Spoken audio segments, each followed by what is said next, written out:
Hey everyone, Tyler here with Gilded Reviews. Today we are taking a look at Chronicon, the early access title from indie developer Subworld. Similar to games like Path of Exile or Diablo 2, Chronicon's isometric universe brings skill-based synergies, enemy herding, and loot grinding fun to an extremely accessible world. Let's start off with the very basic art and animations. Now this isn't a bad thing by any means. In fact, I have found it to be a fantastic break from the dark and semi-realistic environments that we find in games like Diablo 3 and Grim Dawn. This may not appeal to everyone, but I found this simple 2D world to be really inviting, and while it doesn't offer all the benefits of a fully developed 3D environment, it does make it remarkably easy to see what is going on. In many of these games, it's easy to get lost, especially your mouse cursor, but I never had that issue here. On the other hand, the sound side of things does need a little work. Fortunately, the developers have been consistently updating and bringing in new sound effects. Let's move on to the combat and leveling mechanics.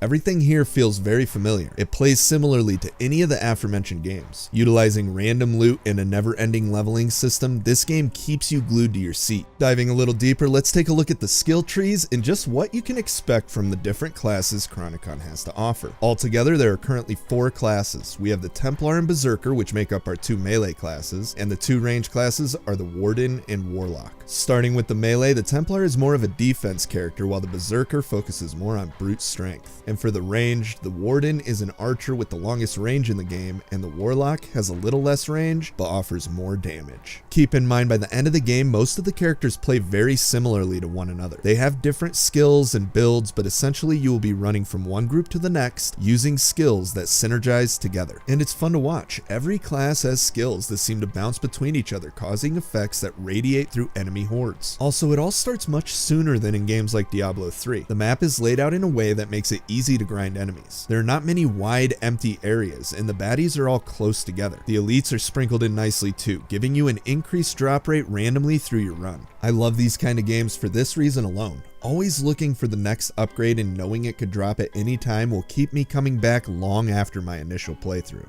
The loot shares qualities from other games in the genre, with randomly generated bonuses and stats. They also have some sets in play as well. Now let's talk about the multiplayer. This is really where this game is different from others, at least right now. In many of these titles, multiplayer is a given. Having an online system where people can play together and compete in leaderboards is a long staple of the genre. That really isn't here in the way that we're used to. They don't offer any online co-op or PvP. However, unlike most of the titles in this genre, it offers a couch co-op option with full controller support. That puts Chronicon in a unique category within this overly saturated genre. Now this won't be ideal for everyone, and it may change in the future. I personally don't have any use for this, but I see how it could be an outstanding game to play with friends in a couch co-op type setting. In the future, when my kids are a little older, this title will be a great addition to our family gaming library, but for now, I can only enjoy it single player. I did have my wife sit down with me to test out the controller, and while difficult at first, it was easy to pick up after a few minutes. The game uses a twin-stick shooter type of layout, but not being able to cast while you walk makes it a little weird at first. Also, while we are on the subject of controls, if you are looking for a more traditional experience, you can turn on Move with Mouse in the settings. Currently, there are 4 different acts, with a 5th on the way.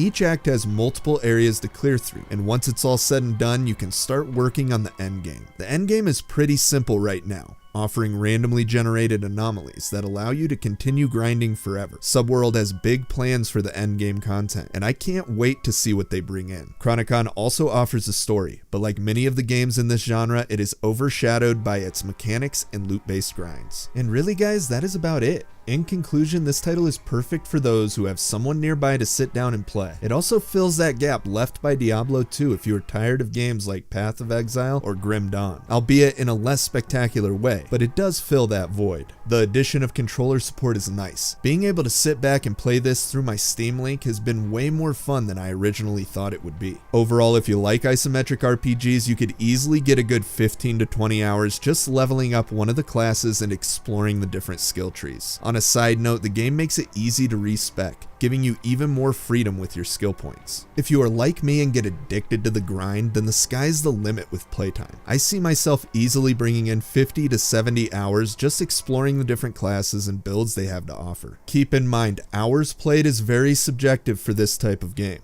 It really depends on how deep you want to go down the rabbit hole. With the current lack of online play, it isn't as addicting as something like Diablo 2, however it is well on its way. Hey everyone, thanks for watching. I can't even count how many hours I have lost to this genre. What is your favorite isometric RPG? Personally, I would have to go with either Diablo 2, with the expansion of course, or Torchlight 2. Getting mod support in Torchlight 2 was awesome. The classes you could download gave the game some incredible replayability. Anyhow guys, thanks again. If you liked the video, you know what to do. If you are new here, check out some of our other content, or consider subscribing. It really helps us out.